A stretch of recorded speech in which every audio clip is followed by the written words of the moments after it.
So let's dive in sa ating topic for tonight. And the title of my talk for tonight will be Transformation Through God's Love.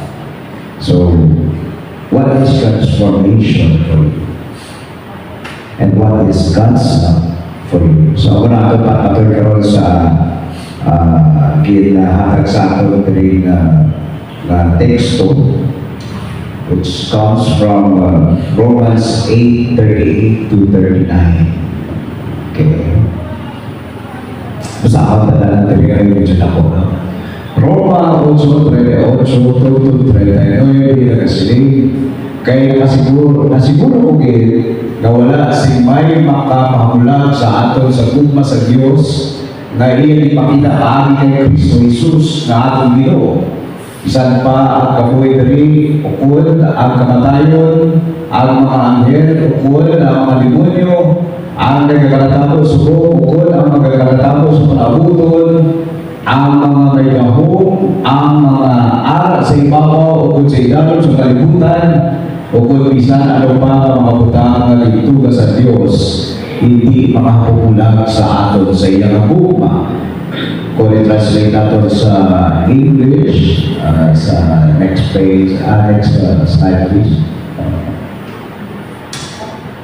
For I am convinced that neither death nor life, neither angels nor demons, neither the present nor the future, nor any powers, neither height nor depth, nor anything else in all creation will be able to separate us from the love of God that it is in Christ Jesus our Lord. Let us pray. O Ginoo, salamat sa siling Ginoo, Lord. Salamat sa kabuhi, Lord, sa siling mga nagtampo sa buong sa siling mga study, Lord. Teach us to reflect, teach us to learn, and share with us with your wisdom, Ginoo, sa pag-injil sa iyong puno sa subong gabi. Kapay, Lord, kailangan ko sa pagkikuha sa subong gabi, in Jesus' name. Amen. Amen. So, kaya ito mga kaabyanan, mga utod ang atong teksto o atong passage for tonight. Kung basihan naman ang atong passage.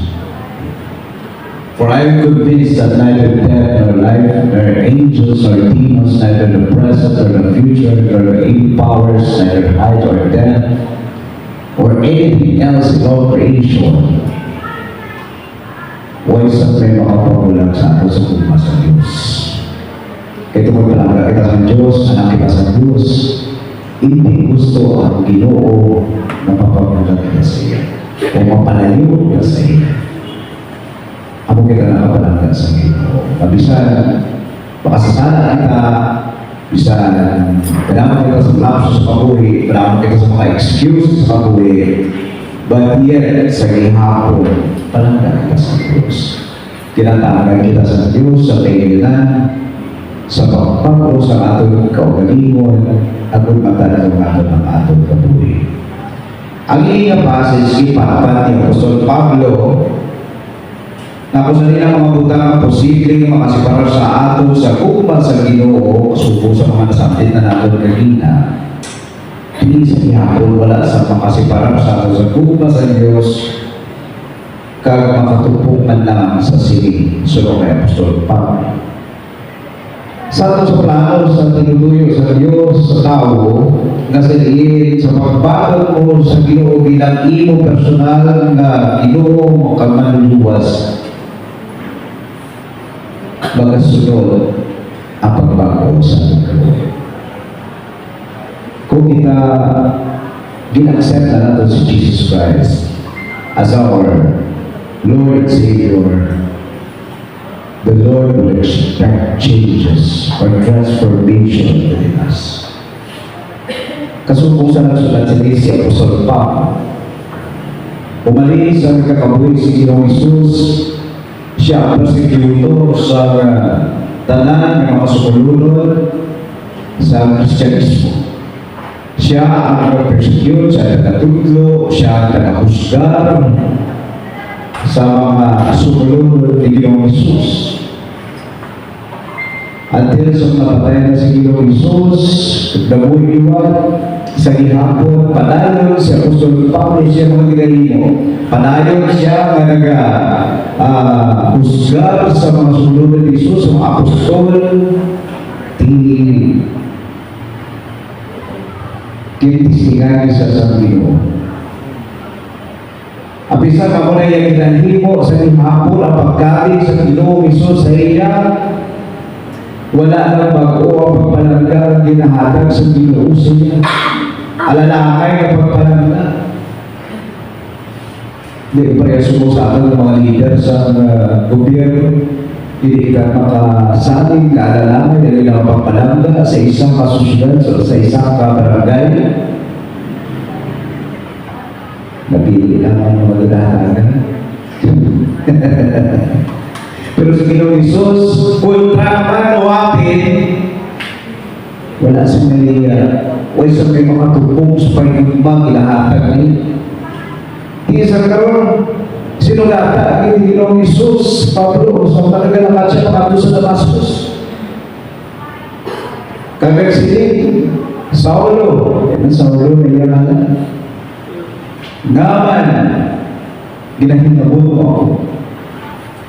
Why are you persecuting me and my followers? Ang pagkakita is, ako ang target na pag-ibali ni Jesus. Why are you persecuting me? No? Sinapulan sa Ginoo, kinuha ang iyang eyesight, kagisugo si Ananias na maghatag, magbalik-iwan sa iyang eyesight through the name of Jesus. Dito siya pumati sa kumalik ang iyang mapaglat, ang iyang eyesight, dito siya nagpati, hindi pa napatihan niya mismo na Elias.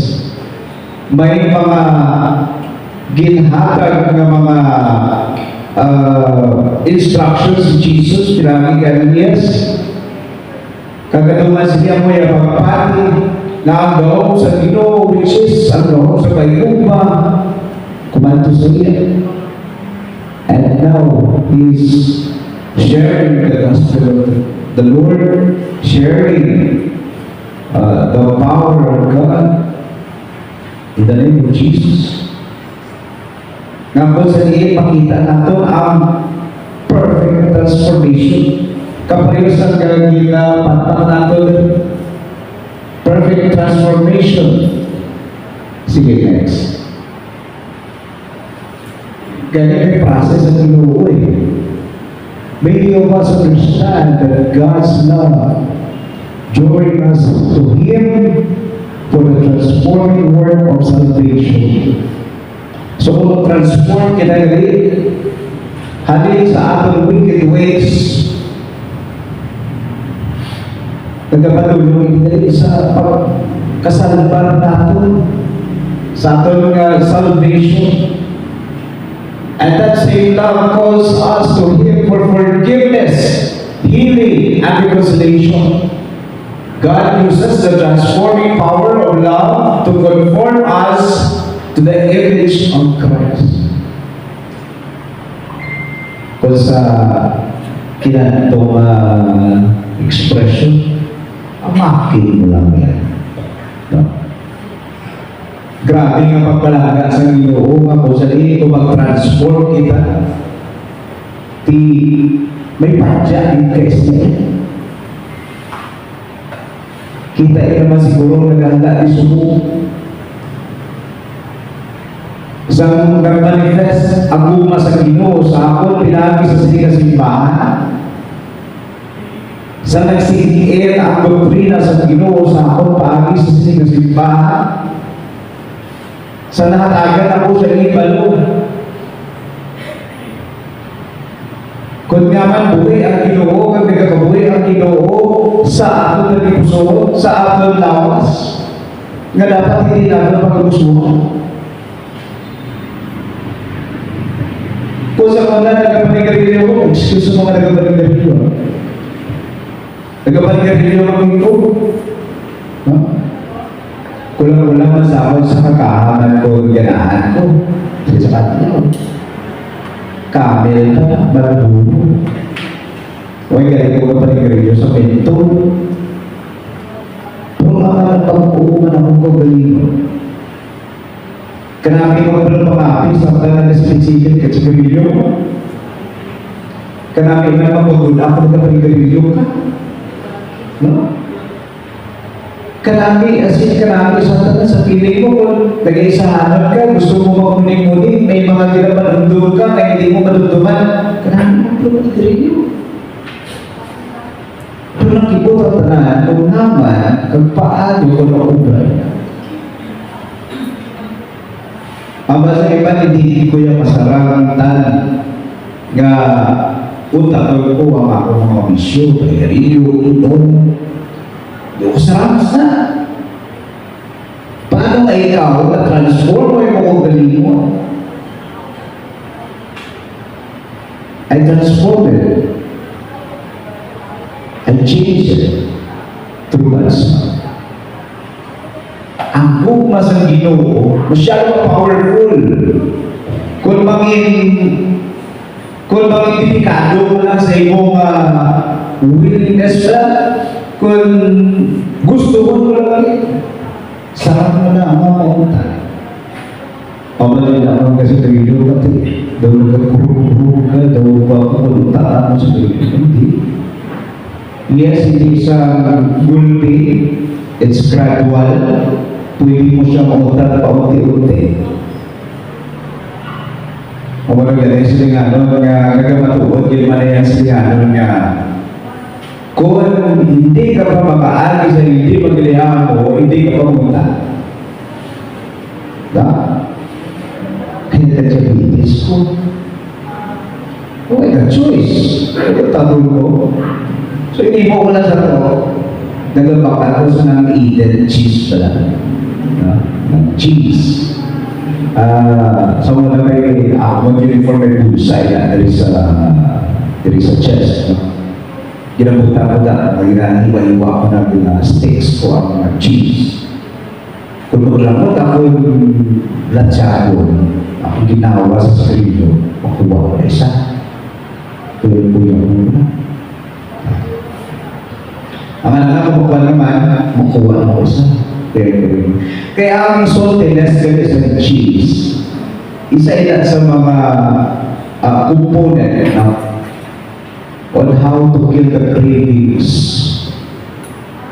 of nicotine. On how to kill the cravings for cigarettes. Yan naman na, kasi kung mahal ka ng cheese. Kapag nila, paano mo dati mo inom? Kaya magluwas sa cheese smoker ka, nainom mo, huwag mo ba? Ubus na. Ginasabat na sila, it is through God's love. Yan na ganit sa mga kaugdanan ko sa Paklian. Tinatawagan ko rin yan sa Kiso. Lately, tira ako sa Paklian. Bayan. Ari naman sa muna, kritiko ka ni Balan. Kritiko ka sa gobyerno, kritiko ka, gamo ka sa ginapan, kontra ka perikit, kontra partido ka. Tinengin na sila sa ako mga pamati, kasi mula na napihan sila sa ako, kaya natin na nagpapamati na sila sa radyo, may mga komentaryo, wala. Sana na, legal na. Dapat kung mag-atak sa barangay, hindi pagpiliun, magkarangan ng pool, nakaudagas. Wala. Pagyan ka, tinalas na. Naingitas lang pagmati sa ako, kaya na diskusyon ako, bakit sa pulis sulihan. Yan ang para sa araw pastor. Yan. Yan, isa na may isa kami kaupod. Na kung maglatag sa isang istorya, kinamiliti ka, na tingala sa wala ko nagkaupo. Kung pamakuto na nila ako, habang ko, Hindi na mo pagsagi sa wakal. Hindi na mo sagi sa nanibong sa mga bagay. Kung matyagan yung pinapigos ka mo, papasa ka mo sa Biblia, Exodus 14:40. The Lord fight for you. Kisa na yung pinakaraman, pinastor ni Mansa. Kisa doon tamaran na sila kayo magpaitra sa ako sa kapiyan. Hindi na ako masabay siya. No? So, ano na? God's love can cause big and huge leap of transformation sa ating kabuhay. Kay Matthew, God uses the transforming power of love to conform us to the image of Christ. Not only the image of Christ, kaya kung balikan natin in the beginning, ang pagtugas ng Ginoo sa tanan-tanan dito sa aton, sa kalibutan, inubrang kita sa Ginoo sa iya nga imahe. Kung ano ang aton itsura sa buong, ako man ang imahe sa Ginoo. Diba? Ako na, ginuubra kita, ginuubra siya dahil, pinahagi sa imahe, ginawa sa Ginoo, galing ang kabuhi. Nagkabuhi sa masutra, siya kagalos sa buhi. Kung ganun ito, hindi na mag-break yung record ka na, no? Sa siya kagalos sa buhi. Yan talaga, sisita na medyo mas magpili na kami mga katigulangan natin suko. O di nanay, bago si nanay, o si nanay, sa 20 plus. Bulaan si auntie, bago lang ang birthday. Bilang natin, 51. 68. Doon mo 51 ka na. Hindi kayo may katipara. Ikaw na katipara ka mga 60 plus ka na. Ikaw may yan, may katipara. Ikaw 51 ka na. Okay. So, okay na. Abagay, ang hayata, ito pa. Kaya pinahagi sa pag-igugma ni Kristo, iyan kita binako, padulong sa tato malanan, andalan ka padulong sa kaluwasan, andalan ka padulong sa amay. Kaya why sa andalan ka ibang pakanto sa amay, kundi si Kristo ito. Si Kristo. Ang ato ng Kristo, Jesus. Ako rin matuwag ng dalan. Ang matuwag ng dalan, alagyan, makunan, paluwag nato nila, kamaturan, kagkabuhi. Kagawin sa may pagkato sa amay, kung hindi kayo ng Jesus. Amen. So, kung babalikan nyo yung mensahe sa sumunod gabi, may mga pagpapagubala na nagkasunod sa pagkilingon nyo na sa inyo kapugalingon, pwede ko ba ako? Nga ako sabihin, sarap o mahatag ang ako kagalingon man sa akin nyo. Next please. Kung basahan natin sa 2 Corinthians or sa 2 Corinto 5:17, ang bisansin o maara kay Kristo bago na tao, wala nang iandaan kay pagkatao, kundi bago na siya. Tanang kita dali. Ginbago man natin si Jesus bilang ako personal na manluluwas sa Ginoo, di ba? So, masalingaran kita kay Jesus. Kung nara kita kay Jesus, di ba na bago na kita na tao? Nabahato na nato, nahugasan na ang atong kasalanan. And all we have to do, once we are cleansed, is to straighten up our lives. Tanto mo nato ng atong gandalan sa atong ginagyan. Kaginang alagyan nga pinagi kay Jesus Kristo, pakanto sa amay. Sunod Diyos. Kay sunod sa unang Pedro 1:23, Kaya natawo na ako liwat, kag ini ang pagkatawo ay hindi paani sa inyo nga mga ginikanan nga may kamatayon, kundi paani sa pulong sa Dios nga buhi kag wala sing katapusan. Nanti kita mag-reflect. Natawo ko lang ako liwat. Na-baptize mo lang kita. Naka-GP lang kita nga mag-baptize kita. Agod, pansyo nato lang aton daan nga kugalingon sa ako'y kapagbago sa pag-awas nato sa tubig, kaubod na nato ng Ginoong Isus, kag sa atong pagkataton, pag-awas nato sa tubig, magalakad kita sa dalan, kaubod na sigyapon ng Ginoong Isus. Pero kung isa, daw may kontras, nagkakontra din. Nga man, sa atong paglakato ng bubuyong makitagyapon sa pagkalibutan naton nga mga kinahanglan. Diba? Abis na mag-Christian ka na, hindi ba sila nga kumuha Christian ka na, hindi ka na puro sa pagkakasala. The more naganda mo ang challenges for you to become a Christian. Hindi kayo kumuha Christian ka na, nabaptize ka na, sure ka na ba na? Nga sa duration sa imong buhay, hindi ka na magpakasala. Sa duration sa imong mabuhay, hindi ka na mabuyo sa mga bisyo sa kalibutan. Nga sa duration sa imong mabuhay, hindi ka rin makapabuyayaw, hindi ka na mangakit, hindi ka na mag-outreach sa imong kalingon sa mga buta na makaingit. Kung isa nahingit kita, nag-uugtas kita. Nag-uugtas kita sa mga kasupong at sigyapon, ng mga bulaton, sa katon ng mga kaubod. Pero hindi kita mahingit. Tawag naman kita, nag-outburst kita, nakakit kita.